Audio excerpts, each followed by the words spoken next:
আমি এখানে থাকবো, এখান থেকে আমাকে কেউ সরাইতে পারবে না।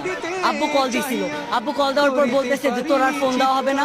আম্মুকে কল দেওয়া হয়েছিল, আম্মু বলতেছে তোর তুই তাড়াতাড়ি বাসায় না, তোর বাসায় ঢুকতে দেবো। আমি বলছি যে আচ্ছা, আমি বাসায় ঢুকবো না, আমি বাইরেই থাকবো, রাত্রে আজকে বাইরেই থাকবো, 2-3 দিন তুমি চেষ্টা করো না। যতদিন না বিজয় হইতেছে, আমার আজকে ভাইয়েরা কোটার জন্য সুইসাইড করতেছে, আমার ভাইয়েরা চাকরি পাইতেছে না, সুইসাইড করতেছে। কেন করতেছে? আজকে ভাইয়েরা করতেছে, ভবিষ্যতে কি আমরা সুইসাইড করবো না? ভবিষ্যতে আমাদের আমার এই যে বোনেদের ঢাকা ইউনিভার্সিটি ইন্ডিয়ানের বোনেদের এমন ভাবে যে নির্যাতন করলো ছাত্রলীগের পোলাপাইন, কেন করছে?